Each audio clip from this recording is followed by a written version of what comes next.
Marcus Chen wiped the sweat from his forehead as he finished loading the last crate of emergency rations onto the hover cart. The refugee camp on Kepler 442b stretched endlessly before him, a sea of makeshift shelters housing displaced beings from dozens of different worlds. The war between the Galactic Federation and the mysterious Shadow Fleet had left millions homeless, and this backwater planet had become an unofficial sanctuary for those caught in the crossfire. The human colony here was small, barely 3,000, souls who had arrived just 2 years ago seeking their own fresh start. Marcus had volunteered to help coordinate relief efforts, partly out of genuine compassion, and partly because it kept his mind off his own losses. Earth felt like a lifetime away now, and the family he'd left behind in the ruins of New Geneva were nothing more than painful memories. As he guided the hovercart through the winding paths between shelters, Marcus noticed a small group of children huddled near a collapsed energy barrier that had once marked the camp's perimeter. They were unlike any species he'd encountered before. Their skin had a subtle iridescent quality that shifted between deep purple and midnight blue, and their large, multifaceted eyes reminded him of precious gems. Each child appeared to be roughly equivalent to a human 6- or 7-year-old, though their elongated limbs and graceful movements suggested they might be older. What struck Marcus most was their obvious hunger. Even across species barriers, the signs were unmistakable. Their movements were sluggish, their breathing shallow, and they pressed close together for warmth despite the planet's moderate temperature. The youngest one, no bigger than a human toddler, made soft chirping sounds that tugged at something deep in Marcus's chest. He approached slowly, not wanting to startle them. The children watched him with those remarkable eyes, showing wariness, but not fear. Marcus had learned enough about cross-species communication during his time in the camp to recognize that these beings were likely telepathic or empathic to some degree. His genuine concern and lack of threat seemed to register with them. "Hey, there," Marcus said softly, crouching down to their level. He pulled out one of the nutrition bars from his emergency kit, breaking it into smaller pieces. The children's eyes widened, and the smallest one took a hesitant step forward. The eldest child, a girl with intricate silver markings across her forehead, spoke in heavily accented Standard Galactic. "You give food? For us?" Marcus smiled, offering the pieces. "Of course, you're hungry, aren't you?" The children exchanged glances before accepting the food with remarkable politeness, each one making a small bow before taking their portion. They ate with careful, measured bites, clearly trying to make the small amount last as long as possible. Marcus's heart ached, watching them. "Where are your parents?" he asked gently. The eldest girl's expression grew sad. "Mother is away, fighting. Father is gone to the stars." The way she said it suggested permanent departure rather than temporary absence. Marcus nodded understandingly. So many families had been torn apart by the war. "Are you staying somewhere safe? Do you have shelter?" The girl gestured toward a small alcove formed by 2 collapsed shipping containers. It offered minimal protection from the elements and no privacy. Marcus could see their few possessions scattered inside. Some worn blankets, a few small objects that might have been toys or mementos, and little else. "What are your names?" Marcus asked. "I am Zara," the eldest replied. "This is my brother Kex, and my little sister Naya." She pointed to each child in turn.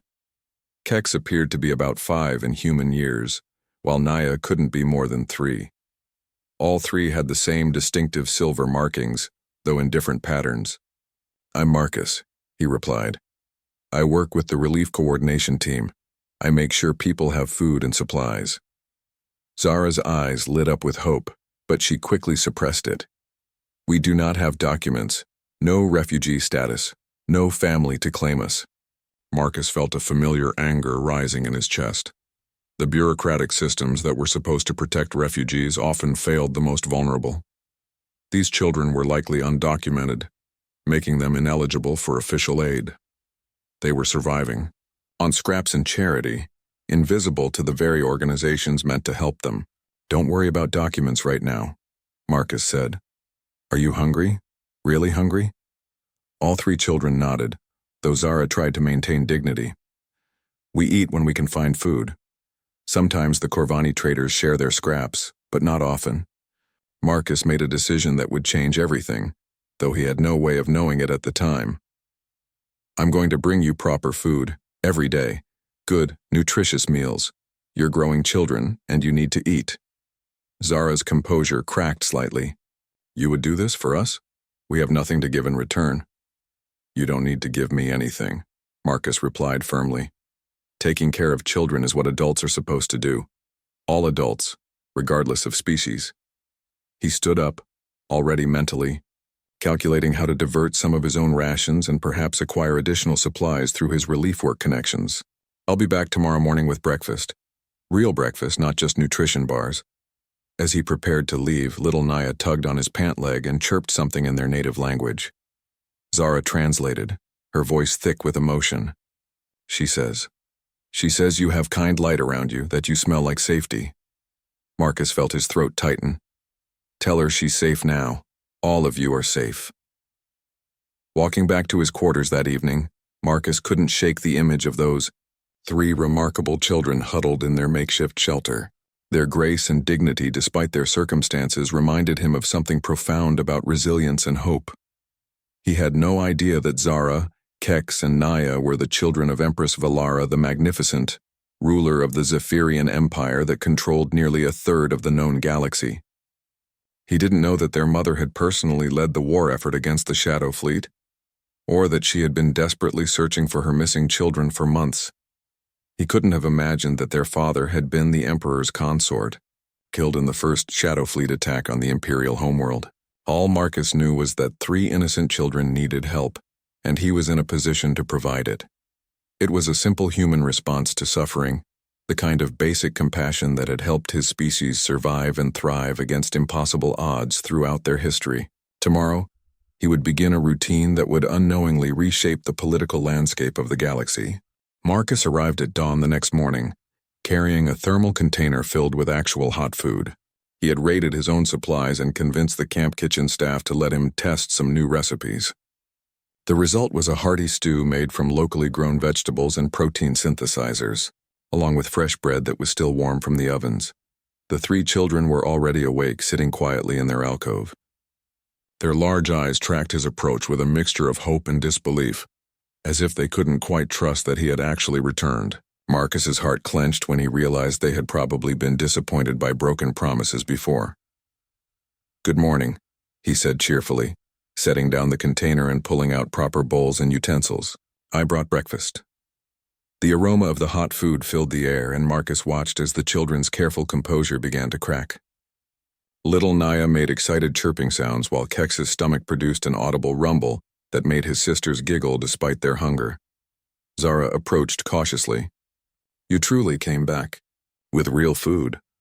I told you I would, Marcus replied, ladling generous portions into each bowl. And I meant it. As the children ate, Marcus observed their eating habits with growing concern and fascination. They consumed the food with obvious pleasure, but still maintained careful, almost ritualistic mannerisms. Each bite was savored, each sip of broth treated like a precious gift. Their table manners, despite their circumstances, spoke of careful upbringing and education. Zara, Marcus said gently, can you tell me more about your people? I want to understand your dietary needs better so I can bring appropriate food. The eldest child paused, clearly weighing how much to reveal. We are Zephyrian.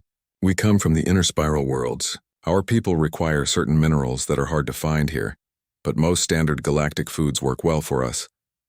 Marcus nodded, filing away the information. He had heard of Zephyrians before but had never met any. They were rumored to be a proud, ancient species with advanced technology, though he knew little beyond galactic gossip. What about your mother? He asked carefully. Do you know when she might return? Zara's expression grew complicated. Mother is very important in the war effort. She cannot come for us yet. It is dangerous for us to be found by the wrong people. Marcus felt a chill. Are you in hiding? Are people looking for you? Some people want to hurt children to hurt their parents, Kex said quietly, speaking for the first time. His voice was higher than his sister's but carried the same careful pronunciation. Mother told us to stay hidden until the fighting stops. This revelation changed everything for Marcus. These weren't just ordinary refugee children. They were potentially targets. The war between the Federation and the Shadow Fleet had spawned dozens of terrorist groups and criminal organizations that specialized in kidnapping and extortion. If these children's mother was indeed important in the war effort, they could be incredibly valuable as leverage. "You're safe here," Marcus said firmly. "I won't tell anyone about you who doesn't need to know. But we should think about better shelter. That alcove won't protect you if the weather turns bad." Over the following days, Marcus established a routine. He brought the children breakfast each morning before his shift and returned in the evening with dinner. He began using his position in the Relief Coordination Office to quietly requisition additional supplies, officially for special dietary requirements cases. His supervisor, a kind Bulgarian named Thrix, never questioned the requests. As the weeks passed, Marcus learned more about the remarkable children under his care. Zara demonstrated an intuitive understanding of technology that bordered on genius, able to repair damaged equipment with improvised tools. Kek showed artistic talents, creating beautiful drawings on scraps of metal and cloth using makeshift pigments. Little Naya, despite her age, displayed an uncanny ability to sense people's emotions and intentions. Marcus also began to understand the subtle complexity of Zephyrian culture through their interactions. The children spoke multiple languages fluently, demonstrated knowledge of galactic politics that seemed advanced for their apparent ages, and maintained personal hygiene and grooming standards that suggested access to resources they clearly didn't have. "Marcus," Zara said one evening as he delivered dinner, "why do you help us?" "Truly? We are not your species, not your responsibility." The question caught him off guard. Marcus set down the food containers and considered his response carefully. "Where I come from, we have a saying, 'It takes a village to raise a child.' It means that caring for young ones is everyone's job, not just their parents. Besides," he smiled, "you three are pretty easy to care about."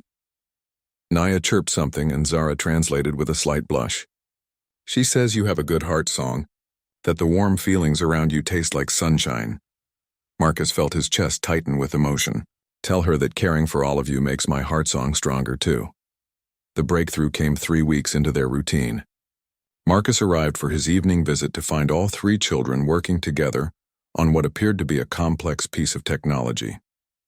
They had somehow acquired or salvaged components from around the camp and were assembling them with tools that definitely weren't standard refugee supplies. "What are you building?" Marcus asked, impressed despite his confusion. Zara looked up from her work, a smudge of oil across her silver markings. "Communication device. Very basic, but it should work across several star systems. We want to let someone know we are safe." Marcus realized they were trying to contact their mother. The device looked far more sophisticated than anything he could have built, despite his engineering background. These children possessed knowledge and skills that went far beyond normal education. "Do you need help?" he offered. "I have some technical training." Kex looked skeptical. "No offense, Marcus, but human technology is very simple." Marcus laughed. "You might be surprised. We humans have a talent for making complex things work with whatever's available. It's called jury-rigging, and we're pretty good at it." Over the next several hours, Marcus found himself collaborating with 3 children who casually discussed quantum mechanics, hyperspace communications theory, and crystalline matrix engineering as if they were talking about the weather. Their knowledge was staggering, but they approached his suggestions with genuine interest and respect. When the device finally activated, producing a soft harmonic tone that seemed to resonate in dimensions Marcus couldn't quite perceive, Zara's eyes filled with tears. "It works," she whispered. "We can send a message." Marcus watched as she carefully input what appeared to be a complex code sequence. The device pulsed with gentle light, and he felt rather than heard a subsonic vibration that seemed to travel through the planet itself. "What did you tell her?" Marcus asked softly. "That we are alive, safe, and being cared for by a guardian with a kind heart," Zara replied. "And that we love her." Marcus had no way of knowing that the message had just traveled across half the galaxy to reach a war-weary empress who had been balancing the survival of her empire with desperate searches for her missing children. He couldn't have imagined that Empress Valara was, at that very moment, collapsing to her knees in her command center, tears of relief streaming down her face as she received the first confirmation in months that her children lived. All he knew was that he had helped 3 remarkable children reach out to their mother, and that was enough. Marcus noticed the changes in the camp's security 3 days after Zara sent her message. More patrol ships circled overhead, and several new refugees had arrived who moved with the disciplined precision of military personnel. His instincts, honed by years of coordinating relief efforts in war zones, told him that something significant was happening. The children seemed aware of the increased activity too. When Marcus arrived with their morning meal, he found them more alert than usual, their large eyes scanning the sky with expressions of anticipation mixed with worry. "Is everything all right?" Marcus asked, setting down the thermal containers. "You all seem tense today." Zara exchanged glances with her siblings before answering. "The message we sent. It may bring changes. Good changes, but also dangerous ones." Marcus felt a chill of unease. "What kind of changes?" Before Zara could respond, Kex pointed toward the sky. "Look." A massive ship was descending through the cloud cover, its hull gleaming with an opalescent finish that reminded Marcus of the children's skin. The vessel was unlike anything he had seen before, sleek, organic in design, and radiating an aura of power that made the air itself seem to vibrate. Other ships flanked it, smaller but no less impressive, moving in perfect formation. The refugee camp erupted into chaos. People emerged from shelters, pointing and shouting in dozens of languages. Camp security personnel scrambled to establish perimeters, while emergency broadcasts crackled over communication systems in multiple tongues. Marcus looked down at the 3 children, who were watching the ships with expressions of joy and terror in equal measure. "Those ships, they're here for you, aren't they?" Naya chirped excitedly and began bouncing on her toes. Kex grabbed his sister's hand, his young face serious but hopeful. Zara nodded slowly, her usual composure giving way to visible emotion. "Our mother has come," she said simply. The pieces suddenly clicked together in Marcus's mind. A mother important enough in the war effort that her children needed to hide. Ships with technology far beyond standard Federation levels. Children who discussed quantum mechanics like nursery rhymes and built hyperspace communicators from scrap materials. "Your mother," Marcus said quietly. "She's not just a soldier, is she?" Zara looked up at him with those remarkable multifaceted eyes. "Marcus, there is something we must tell you. Something we should have explained before, but we were afraid you would treat us differently." The lead ship touched down in a clearing about half a kilometer from the camp, its landing creating geometric patterns in the soil that seemed to pulse with residual energy. A boarding ramp extended and figures began to emerge. Even at this distance, Marcus could see they moved with the same fluid grace as the children, and their forms were surrounded by an honor guard that bristled with advanced weaponry. "We are not just Zephyrian refugees," Zara continued, her voice steady, despite the magnitude of the approaching reunion. "We are the royal children of the Zephyrian Empire. I am Princess Zarathel Valara. These are Prince Kexian and Princess Nyaset." Marcus felt his knees go weak. "Royal children, your mother is Empress Valara the Magnificent, ruler of the Zephyrian Empire and supreme commander of the Inner Spiral Defense Coalition," Zara finished. "One of the most powerful beings in the galaxy." The implications crashed over Marcus like a tidal wave. For weeks he had been feeding the children of galactic royalty with stolen rations and improvised meals. He had been housing them in a collapsed shipping container and worrying about their lack of proper documentation. The Empress of the Zephyrian Empire had been searching for her children, while Marcus unknowingly kept them safe with nutrition bars and vegetable stew. "Why didn't you tell me?" Marcus asked, though he understood their reasoning even as he spoke. "Because," Zara said softly, "you treated us like children who needed care, not like political assets or symbols. You fed us because we were hungry, not because of who our mother is. That was precious to us." The group from the ship was moving closer, and Marcus could now make out the figure at their center. Empress Valara was taller than her children, but shared their iridescent skin and graceful movements. She wore what appeared to be battle armor that seemed to flow like liquid metal, and even at this distance, Marcus could sense an aura of controlled power that made the air shimmer around her. "She's going to want to thank you," Keck said nervously. "Mother is very intense when it comes to gratitude, especially about us." Marcus swallowed hard. "What should I do? I don't know the protocols for meeting galactic royalty. Just be yourself, Zara advised. Be the person who saw 3 hungry children and decided to help them without asking questions. That is who she will want to meet. The Empress and her entourage were close enough now that Marcus could see her face clearly. Her features were similar to her children's but matured, with silver markings that formed intricate patterns across her forehead and cheeks. Her eyes, those same multifaceted gems, scanned the camp until they locked onto the small group standing near the collapsed containers. The moment Empress Valara saw her children, her composed royal bearing cracked. She broke into a run, her honor guard struggling to keep pace as she covered the remaining distance with inhuman speed. The children ran toward her as well, and the reunion was a collision of embraces and tears that would have been touching regardless of species or status. Marcus hung back, feeling like an intruder on this private moment. But as the initial flood of emotion subsided, he found those remarkable eyes focused on him with an intensity that made his nervous system light up with alarm bells. Empress Valara approached him with measured steps, her children flanking her.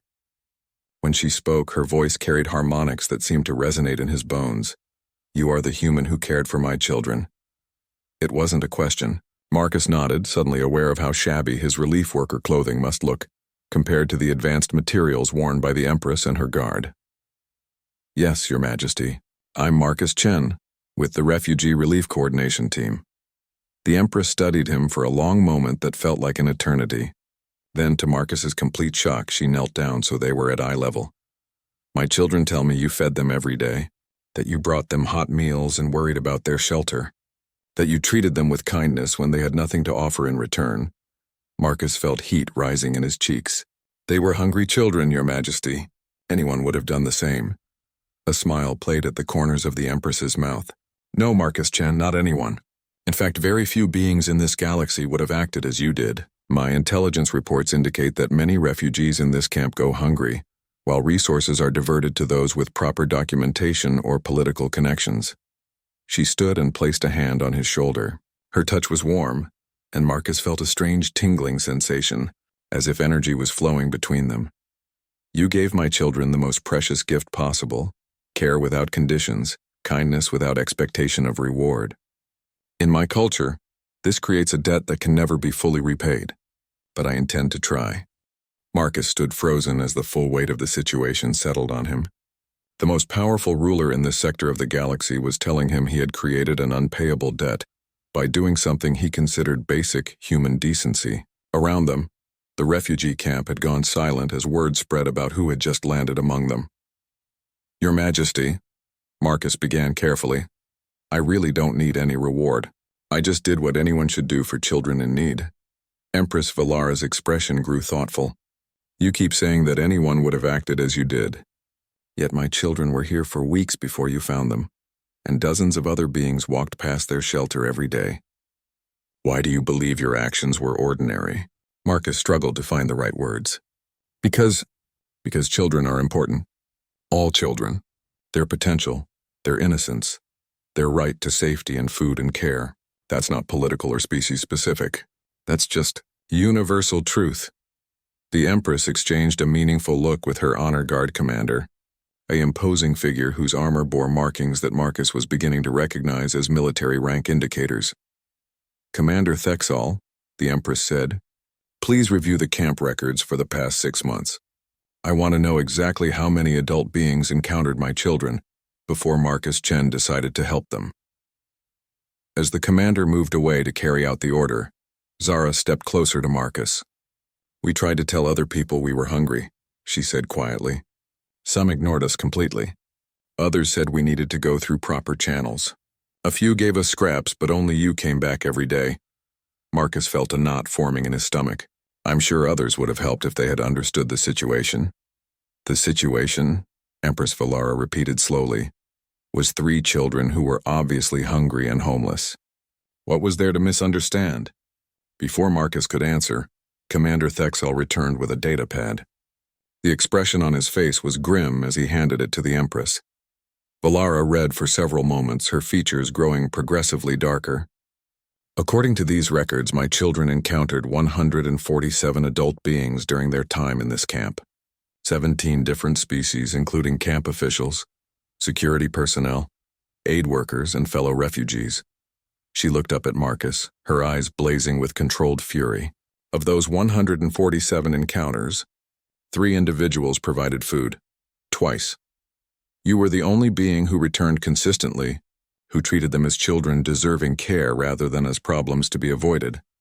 Marcus felt sick. I had no idea. You thought that kindness toward children was universal, the Empress finished. That basic compassion was a given among civilized beings. You applied human values to a galactic community and assumed others would behave as you would. The weight of her words hit Marcus like a physical blow. His own species' instinctive protectiveness toward young ones wasn't necessarily shared by other galactic civilizations. What he had considered common decency was apparently rare enough to shock an Empress. This is why, Valara continued, her voice carrying new undertones of respect, the debt I owe you cannot be measured in standard terms. You didn't just feed my children. You preserved their faith in the goodness of others during the darkest period of their lives. Little Naya chirped something and tugged on her mother's armor. Valara knelt down, and her youngest daughter whispered in their native language. The Empress's expression softened as she listened. Naya says you have the brightest kindness glow she has ever sensed. Valara translated. She wants to know if all humans shine like you do. Marcus smiled at the little princess. Many humans shine even brighter than me. We have a strong instinct to protect children, all children everywhere. It's part of what makes us human. Valara stood slowly, her gaze fixed on Marcus with new intensity. Tell me about this instinct. Is it truly universal among your species?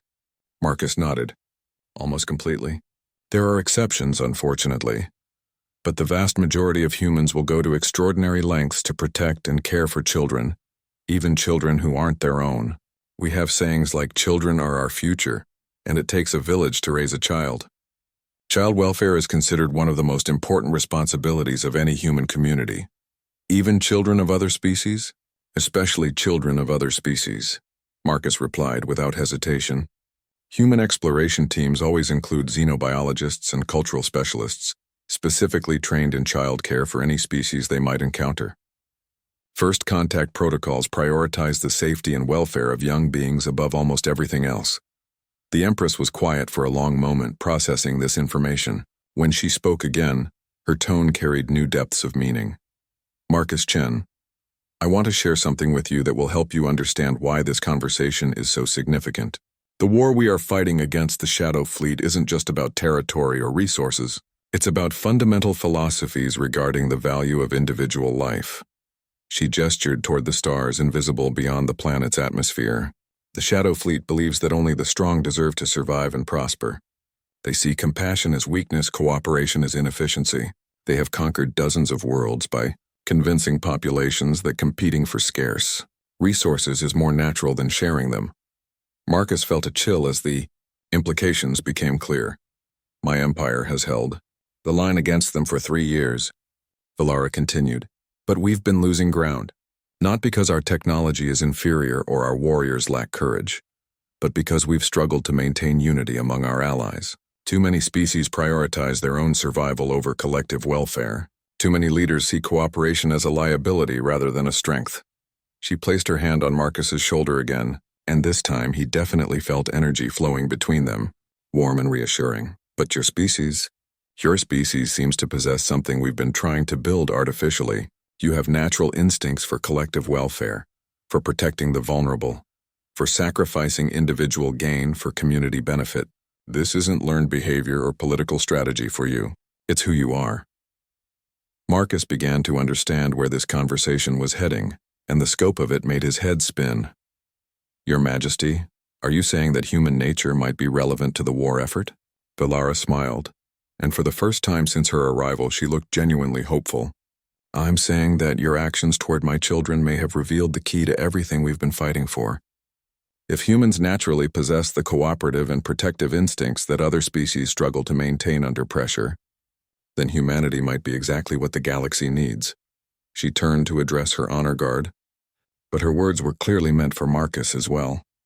Commander Thexel, prepare a detailed report on human child welfare practices and social cooperation patterns. I want to understand everything about how this species has evolved such strong collective protective instincts. Looking back at Marcus, she continued, I also want you to consider a proposition. The Zephyrian Empire needs advisors who understand natural cooperation and inclusive welfare systems. Would you be willing to leave this refugee camp and help us develop new approaches to galactic unity? Marcus stared at her, overwhelmed by the magnitude of what she was suggesting. You want me to leave refugee work to help plan war strategy?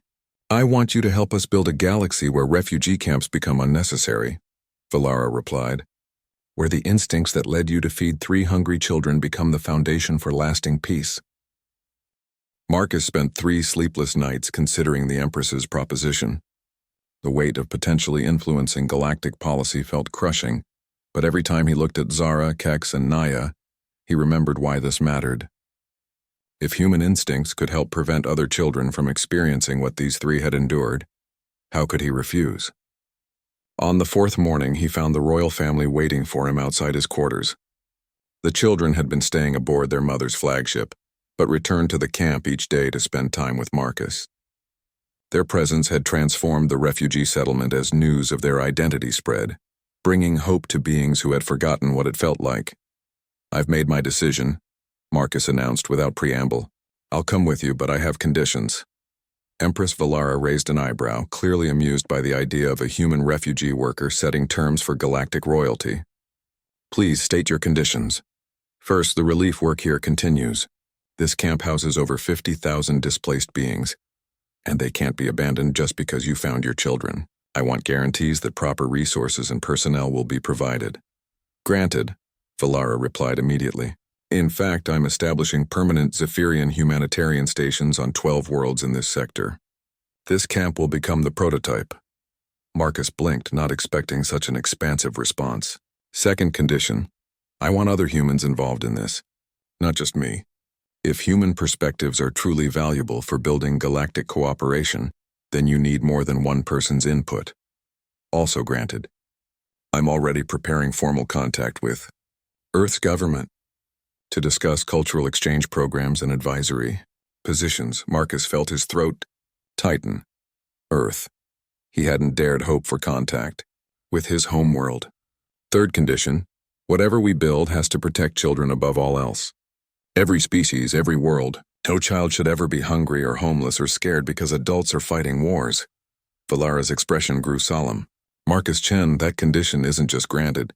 It's the entire foundation of what we're trying to achieve.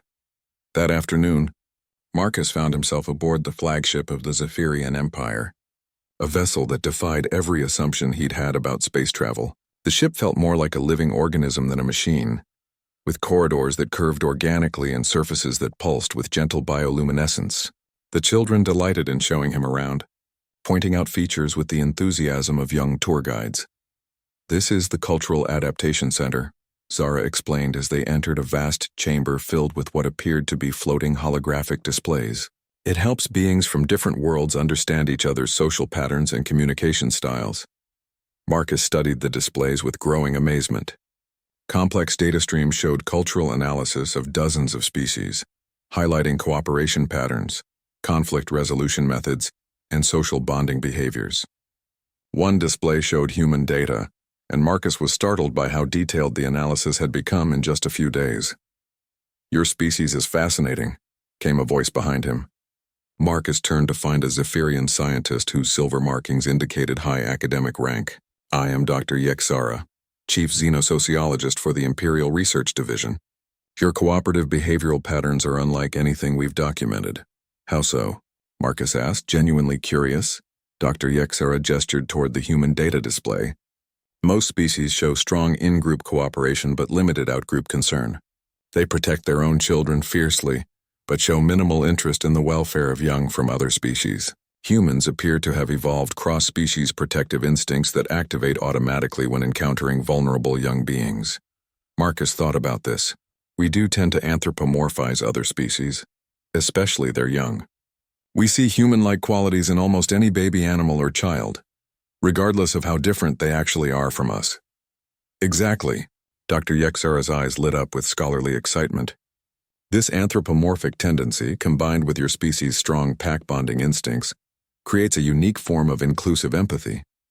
You don't just protect your genetic offspring, you adopt entire communities as your pack. The implications were staggering.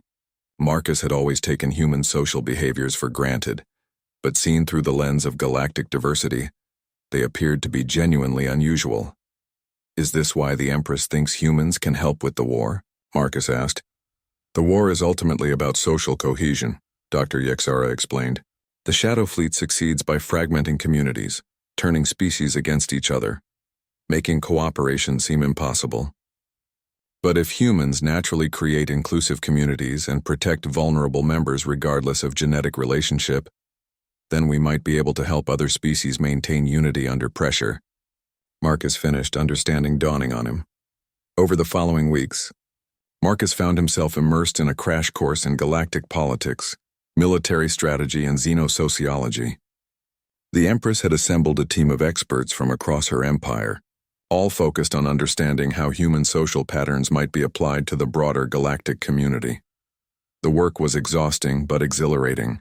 Marcus discovered that many of the refugee coordination techniques he'd developed instinctively were based on human social patterns that could be adapted for other species. His approach of prioritizing children's welfare, establishing trust through consistent care, and building community through shared responsibility resonated with beings from dozens of different worlds. But the real breakthrough came during a strategy session focused on alliance building. Commander Thexal was presenting data on recent defections from the Federation coalition when Marcus interrupted with a question that changed everything. Wait, Marcus said, studying the holographic display. These worlds that are joining the Shadow Fleet, do they have higher than average rates of child mortality or family separation? The room fell silent. Commander Thexal checked his data, his expression growing thoughtful. Actually, yes. Every world that has defected in the past year has experienced significant disruption to family structures and child welfare systems. Marcus felt pieces clicking together in his mind. The Shadow Fleet isn't just offering military protection or economic benefits. They're targeting worlds where the social fabric is already damaged, places where people have lost faith in their community's ability to protect their children. Empress Valara leaned forward, her attention completely focused on Marcus. Continue. On Earth, when communities feel their children are threatened, they become desperate enough to accept authoritarian solutions that promise safety. But if you can restore people's confidence in their community's ability to protect and nurture their young, they'll choose cooperation over domination every time. Dr. Yexara was frantically taking notes. So the Shadow Fleet's recruitment strategy depends on social breakdown, particularly the failure of child protection systems. And if we could repair those systems, we could prevent defections and maybe even win back some of the worlds they've already claimed, Marcus concluded. But it would require a completely different approach to warfare. Instead of focusing primarily on military victories, we'd need to prioritize humanitarian reconstruction. The Empress stood and walked to the central display, her movement causing the holographic data to swirl around her like a glowing storm. When she spoke, her voice carried the weight of decisions that would reshape the galaxy. Marcus Chen, I believe you've just provided us with our new war strategy. We're going to fight the Shadow Fleet not by defeating their armies, but by healing the communities they prey upon. She turned to face the assembled advisors and military commanders. Prepare for a fundamental shift in our approach. We're going to show the galaxy what inclusive protection looks like when it's backed by the full resources of the Zephyrian Empire. Marcus felt a mixture of pride and terror. The simple act of feeding 3 hungry children had somehow led to this moment, a galactic power restructuring its entire military philosophy based on human child-rearing instincts. But as he looked at Zara, Kex, and Naya, who had been quietly observing the meeting from the back of the room, he knew it was the right path. These children represented the future that everyone in this room was fighting to protect. And if human nature could help build a galaxy where no child would ever be abandoned or forgotten, then every risk was worth taking. 6 months later, Marcus stood on the observation deck of the flagship as it entered orbit around Kepler 442b, returning to where everything had begun. The planet below looked different now. Instead of the sprawling refugee camp, he could see organized cities with proper infrastructure, schools, and medical facilities. The Zephyrian Humanitarian Initiative had transformed not just this world, but dozens of others across the galaxy. The war against the Shadow Fleet had taken an unexpected turn. Rather than seeking decisive military victories, the coalition forces led by Empress Valara had focused on rapid humanitarian response and community rebuilding. When the Shadow Fleet attacked civilian populations to create refugees and social chaos, coalition forces arrived not just with weapons, but with food, medical care, temporary housing, and child protection services. The results had been remarkable. 3 major Shadow Fleet strongholds had simply surrendered when their populations realized they had better options. Recruitment for Shadow Fleet forces had dropped by 70% as communities regained faith in cooperative governance. Even some Shadow Fleet commanders had defected, bringing intelligence about planned attacks on civilian infrastructure. Marcus, came a familiar voice behind him. He turned to see Zara approaching, though she looked different now. Over the past months, she had grown taller and her silver markings had become more elaborate, indicating her maturation into adolescence. She wore the insignia of a junior cultural liaison, a position her mother had created specifically for her. "How are the preparations going?" Marcus asked, referring to the diplomatic summit that would begin tomorrow on the planet's surface. "Excellently," Zara replied, moving to stand beside him at the observation window. "Representatives from 47 worlds have confirmed attendance, including 6 former Shadow Fleet territories. Dr. Yexara says it's the largest interspecies cooperation conference in recorded galactic history." Marcus smiled, watching shuttles ferry delegates between the various ships now filling the system. Human vessels were among them. Earth's government had enthusiastically embraced the opportunity for galactic involvement, sending teams of sociologists, child development specialists, and community organizers. Marcus's own family had been among the first civilians to join the cultural exchange program. "Are you nervous?" Zara asked, glancing at him with those remarkable multifaceted eyes. "About speaking to so many world leaders?" Marcus considered the question. "Terrified," he admitted, "but also hopeful. A year ago, I was worried about getting enough nutrition bars for 3 hungry children. Now we're talking about reshaping galactic civilization. You know," Zara said thoughtfully, "Mother has been studying human social patterns extensively. She believes your species possesses something she calls scalable empathy, the ability to extend family-level protective instincts to increasingly larger groups." "What does that mean for the galaxy?" "It means," came another voice as Kex joined them on the observation deck, "that humans might be the first species capable of treating an entire galaxy as their family unit." He had grown as well. His artistic talents now focused on creating cultural bridge materials that helped different species understand each other's social structures. Little Naya, no longer quite so little, bounded up to join the conversation. Her empathic abilities had developed remarkably, and she now served as an unofficial emotional interpreter for interspecies negotiations. "Marcus feels proud, happy, scared, excited," she announced cheerfully. "Like the feeling of watching children grow up and knowing they're ready for big things." Marcus laughed, still amazed by Naya's ability to read emotional states. "That's exactly right. I'm proud of what we've all accomplished, but mostly I'm excited about what comes next." The next morning, Marcus found himself standing before the largest gathering of galactic leaders in history. The assembly hall was a marvel of engineering that accommodated the environmental needs of dozens of different species, with atmospheric zones, gravity fields, and communication systems that allowed real-time translation across hundreds of languages. Empress Valara had insisted that Marcus deliver the opening address, despite his protest that he was just a former refugee coordinator. Now, looking out at the sea of beings from across the galaxy, he understood why his perspective mattered. 6 months ago, Marcus began, his voice carrying clearly through the translation systems. "I met 3 hungry children in a refugee camp. I fed them because they were hungry, not because I knew who they were or what it might lead to. That simple act of care has brought us all together today, and I think that tells us something important about the universe we want to build." He paused, seeing nods and gestures of agreement from beings whose species he was still learning to identify.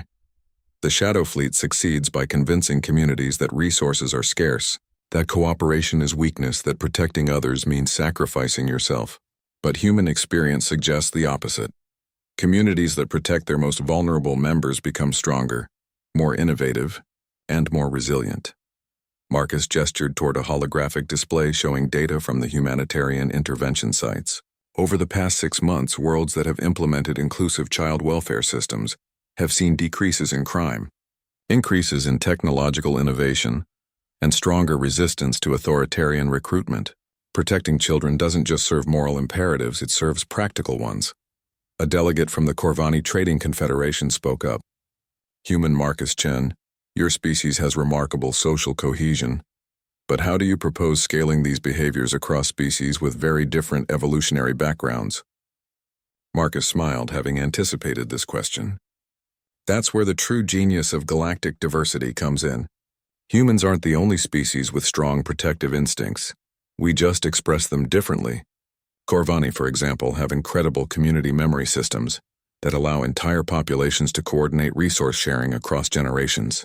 Bulgarians have natural conflict resolution abilities that prevent competitive behaviors from becoming destructive. He activated another display showing the cross-species cooperation models Dr. Yexara's team had developed. Every species brings unique strengths to collective welfare. The key isn't making everyone behave like humans. It's helping each species contribute their natural abilities to shared goals. The Empress rose from her seat, her presence commanding immediate attention. What Marcus Chen is describing isn't just theory. It's the foundation of the new galactic charter we're proposing today, a framework for cooperation that leverages the natural strengths of each member species, while ensuring that no community's most vulnerable members are left unprotected. Over the following days, Marcus watched in amazement as the summit delegates worked through the details of what would become known as the Galactic Welfare Compact. The agreement established universal standards for child protection, created interspecies emergency response systems, and set up cultural exchange programs designed to share successful cooperation strategies across different worlds. More importantly, it redefined the concept of galactic security. Instead of focusing primarily on military deterrence, the new framework emphasized social resilience, community support, and inclusive governance as the primary defenses against authoritarian movements. On the final day of the summit, Marcus stood once again with Zara, Kex, and Naya on the observation deck.